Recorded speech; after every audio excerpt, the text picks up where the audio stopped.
Welcome to IT Playground Podcast, where technology meets innovation. Join us as we explore the latest trends, insights, and expert opinions on all things IT. Great to be here. Today, we're diving deep into an initiative from IT Playground itself. It's their community broadcast masterclass, and it's focused squarely on cybersecurity. That's right. And the sources we looked at from IT Playground really hammer home this core belief they have. Which is? That cybersecurity isn't just for, the big tech giants or massive corporations. It really affects everyone. Individuals, small businesses, everyone online. Okay, so our mission today for this deep dive is to kind of unpack why IT Playground feels this is so critical, and importantly, what their masterclass actually aims to do for you, the listener. Exactly. And I think a key starting point is just looking at how the threat landscape has, shifted. Shifted how? Well, it used to be, maybe years ago, that hackers primarily went after the really big fish, large organizations with lots of data. But now, everything is so interconnected. Think about it. Your phone, your laptop, your smart home devices, we're all potential entry points. So it's less about the size of the target. Often, yes. Yeah. Hackers, they don't always discriminate, as the source material says. They're frequently looking for the path of least resistance, the easiest way in. Mm-hmm. And sometimes that easy way in might just be an individual with a weak reused password or maybe a small business without dedicated IT security. It can be just as valuable or maybe even easier than tackling a fortress-like corporate network. Right, okay. So that vulnerability is pretty widespread then. Which brings us to this interesting phrase IT Playground uses. They describe launching this masterclass as performing a civic duty. Yeah, that stood out to me too. What do you think they mean by that? It sounds like more than just selling a course. I think it really taps into this idea that digital security isn't just my problem or your problem. It's a shared responsibility. A community thing. Precisely. By offering this class, especially focusing on awareness and practical skills for everyone, they're kind of contributing to the overall health of the digital environment, like public health initiatives almost. If everyone practices better digital hygiene, the whole ecosystem becomes safer. Okay, that makes sense. So let's break down the specific goals of this masterclass they're offering. First up, raising awareness. Why is just knowing about this stuff the critical first step? Because, honestly, awareness is your primary defense. It's fundamental. If you aren't even aware of threats like, say, phishing emails, those fake emails trying to trick you, or why using the same password everywhere is risky. You're much more likely to fall for them. Exactly. You're vulnerable without even realizing it. Awareness takes these sort of abstract digital risks and makes them concrete. It helps you recognize danger signs. And consider this. A huge chunk of security breaches happen simply because of human error. Clicking the wrong link, that kind of thing. Yep, or using password 123. Awareness directly tackles that human element. Got it. Okay, so awareness first. The class also promises practical tips and best practices.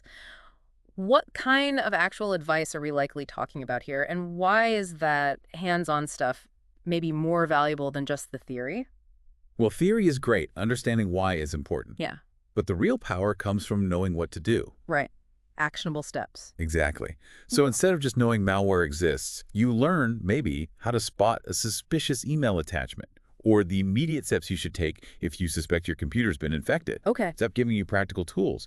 Things like enabling multi-factor authentication. The two-step verification thing? Yeah, using, say, a password and a code sent to your phone. It sounds simple, maybe a bit annoying sometimes, but it dramatically boosts your security. That's the kind of practical, high-impact tip we're likely talking about. Okay, that's clear. Awareness, practical tips, and the third goal mentioned is empowerment. How does knowing this stuff actually empower people, especially maybe individuals or small businesses who might feel a bit overwhelmed by it all? Empowerment really flows from understanding and, crucially, from control. Or at least the feeling of control. How so? Well, when you understand the risks, even basically, and some concrete steps you can take to mitigate them, like strong passwords, like MFA, you shift from feeling like a potential helpless victim to feeling like someone who's actively managing their own online safety. It replaces anxiety with a degree of confidence. You feel more capable navigating the digital world safely. That makes a lot of sense. Taking back some control. Now, IT Playground also issues this call to action. Join us in our mission to create a safer digital community.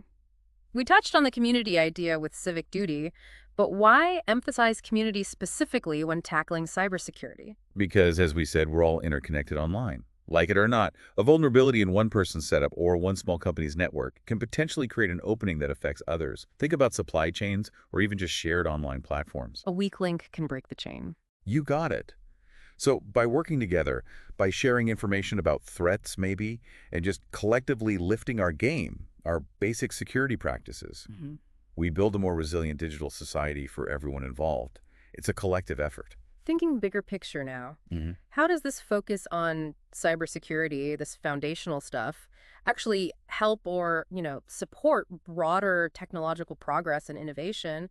Sometimes security feels like it slows things down. That's a common perception, but I'd argue it's the opposite, really. Hmm. Trust is absolutely fundamental for the digital world to function and grow. Okay. Think about online banking, e-commerce, cloud computing, AI. All these innovations rely on users trusting the systems. If people don't feel their data secure, if they don't feel safe transacting online or using new services, they'll hesitate. They won't adopt the technology. So security enables trust, which enables adoption and innovation. Precisely. Good cybersecurity isn't a barrier to innovation. It's the bedrock it's built upon.